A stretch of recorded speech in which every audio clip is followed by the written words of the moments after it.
بہت مبارکباد ہماری طرف سے اس کامیابی پر. کیسا لگ رہا ہے؟ اچھا لگ رہا ہے الحمدللہ, اور کافی مشکلات کے بعد الحمدللہ مالٹا پہنچ گیا اور فائٹ بھی ہوگی, تو ابھی مینٹلی ریلیکس ہے. زبردست, مینٹلی ریلیکس ہے. آپ اب مجھے یہ بتائیں کیسی فائٹ تھی آپ کی جو آپ نے اس سارے سفر کے اندر, ظاہر ہے آپ کو, آپ نے کہا کہ بڑی مشکلوں کے بعد آپ بہت چیلنجز آپ کو رہے ہیں اور آپ کا جرنی ہم جانتے بھی ہیں کہ بڑا چیلنجز سے بھرپور ہے. پہلے تو اس کامیابی کے حوالے سے بتائیں یہ فائٹ کیسی تھی آپ کی جارجین بکسر کے ساتھ؟ فائٹ تو پہلے تو میری ورلڈ ٹائٹل فائٹ تھی, لیکن انفارچونیٹلی وہ پوسٹ پونڈ ہوا بیکاز آف میں اپنا کیمپ جوائن نہیں کر سکا. بیسکلی میرا جو کیمپ ہوتا ہے وہ اسکاٹ لینڈ ہوتا ہے, اور اس کے لیے کیمپ کے لیے مجھے تقریباً 8 to 10 ویکس پہلے آنا ہوتا ہے, لیکن میں یہ ویزا ایشوز کی وجہ سے میں کیمپ جوائن نہیں کر سکتا بیکاز اب شنجن ویزے کے لیے آپ پاسپورٹ جمع کرنا ہوتا ہے. وہ پاسپورٹ میں نے فرسٹ ٹائم جب میں نے جمع کیا وہ ڈنمارک ایمبیسی میں, تو انہوں نے 45 days پاسپورٹ رکھا, اس کے بعد انہوں نے ویزا نہیں دیا, اور پھر میں نے اٹالین کونسلیٹ میں جمع کرائے, پھر اس میں تقریباً 21 days لگے. مطلب کیمپ کا مجھے ٹائم نہیں ملا, اور میں وداؤٹ کیمپ کے میں نے یہ فائٹ کی اور الحمدللہ یہ فائٹ ون کیا. اور انشاءاللہ ہوپ فلی فیوچر میں جو جتنے یہ مسئلے ہوئے ہیں یہ حل ہو جائے جلدی سے, تاکہ دوبارہ اپنا ورلڈ ٹائٹل کے لیے میں فائٹ کر سکوں انشاءاللہ. اچھا بھی آپ نے وسیم کہا کہ آپ کو ویزا ایشوز ہوتے ہیں, تو ظاہر ہے اس میں آپ کی فیڈریشن اور باقی لوگوں کا بھی رول ہوتا ہے. کچھ پرائیورٹی بیسس پہ کیا یہ پاسبل نہیں ہوتا کہ کیا آپ اپنا کیمپ جوائن کر پاتے؟ جس طرح آپ نے کہا کہ اسکاٹ لینڈ کے اندر آپ کا کیمپ لگا ہوا تھا اور آپ کو ویزا سبمٹ کرانا تھا, یا آپ سب اپنے اون پہ کر رہے تھے یا فیڈریشن کر رہی تھی, یا اس میں چیلنجز تھے؟ نہیں, یہ تو میں سب خود ہی اپنے ہی آن پہ کرتا ہوں. اصل میں بیسکلی یہ ہونا چاہیے کہ جو پراپر جو انٹرنیشنل ایتھلیٹس ہوتے ہیں جنہوں نے پاکستان کا نام پوری دنیا میں روشن کیا ہو, تو ان کو یہ چیلنجز کا سامنا نہیں ہونا چاہیے, اس طرح کے مسئلے نہیں ہونے چاہیے. لیکن انفارچونیٹلی ابھی پاکستان میں بہت مسئلے ہیں, اور فار ایگزامپل ایک ایتھلیٹ چلا جاتا ہے کھیلنے کے لیے, لیکن اس کا جو بیک گراؤنڈ ہوتا ہے وہ پروفیشنل نہیں ہوتا. وہ ایک نارمل سی ایتھلیٹ ہو کے چلے جاتے ہیں, تو پھر وہ واپس آتے نہیں ہیں.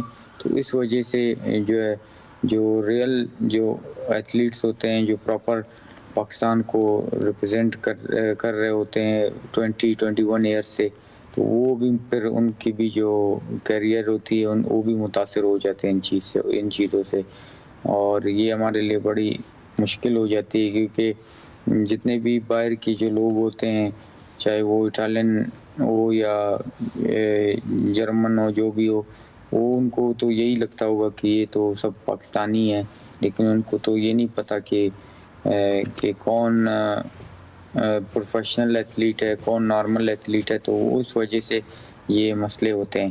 تو یہ ریکویسٹ ہے گورنمنٹ سے کہ جو پراپر انٹرنیشنل لیول پہ پاکستان کو ریپرزینٹ کیا ہو اور ان کا ریکارڈ ہو, تو ان کو اس طرح کے ایشوز نہیں ہونے چاہیے. آئی ایم ویری سرپرائزڈ کہ آپ کی یہ 13ویں پروفیشنل کامیابی ہے and still you are facing visa issues, اور آپ کو یہ ڈاکومنٹیشن کے مسئلے ہیں, اور یہ کیوں ہے I am unable to understand. Because ظاہر آپ نے کہا کہ فلٹر, لیکن جب ظاہر ایک چیز ایک پلیئر آبویس کر رہا ہے کہ وہ کھیل رہا ہے انٹرنیشنل مقابلوں میں, تو پھر اس کو اتنے بیسک مسئلے کیوں ہیں؟ اچھا مجھے یہ بتائیں وسیم کہ یہ جیسے میں نے کہا کہ 13th آپ کی پروفیشنل کامیابی ہے, مجھے تھوڑا سا اپنا بیک گراؤنڈ اس حوالے سے بتائیں کہ آپ نے یہ جو ساری فائٹس کی ہیں, جتنی بھی آپ کو یہ میڈلز ملے ہیں, یہ ٹائٹلز جیتے ہیں, اس کے بعد آپ کو کوئی سپورٹ کوئی چیز اس طرح سے نہیں ملی آپ کی فیڈریشن کی طرف سے, حکومت کی طرف سے؟ اگر آئی ایم شیور کہ ابھی ڈاکومنٹیشن کے مسئلے کے حوالے سے تو ہم بات کر رہے ہیں. دیکھیے, میں پاکستان کا واحد باکسر ہوں جو پاکستان باکسنگ کی ہسٹری میں میں فارمر WBA, WBC اور IBF اور WBA ورلڈ رینک نمبر 1 رہا ہوں, اور 2 ٹائم WBC سلور چیمپئن رہا ہوں. اور میں اس سے پہلے ایمیچور باکسنگ میں کامن ویلتھ کا بھی 2 دفعہ میڈلسٹ ہوں, ایشین گیمز کا بھی ہوں, ورلڈ چیمپئن شپ جو ایمیچور کا ہوا ہے اس کا بھی میں گولڈ میڈل ہوں.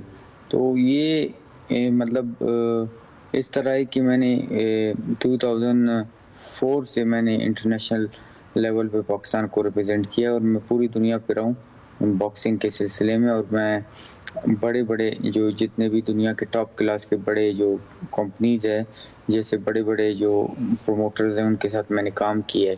مجھے آج تک اس طرح کا کوئی ایشو نہیں ہوا، لیکن انفارچونیٹلی مجھے پہلی دفعہ ہے. لیکن آج کل تو پاکستان کے حالات اس طرح ہیں کہ بڑی مشکل ہے کہ سمجھ نہیں آتا کہ کیا ہو رہا ہے ملک میں.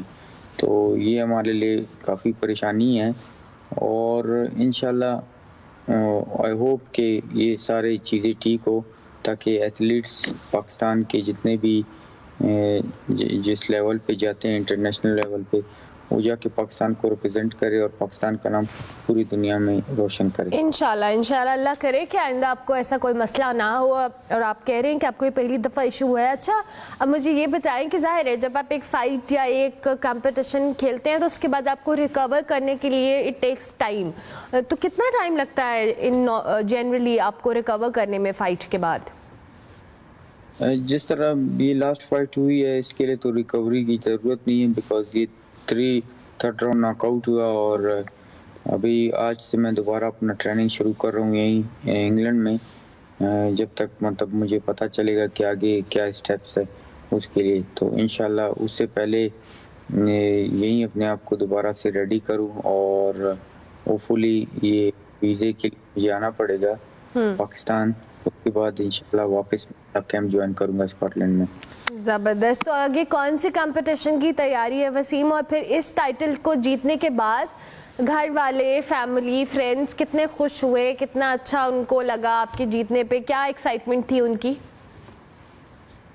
گھر فیملی میری کافی خوش ہے، کیونکہ میں نے کافی ٹائم کے بعد کم بیک کیا ہے.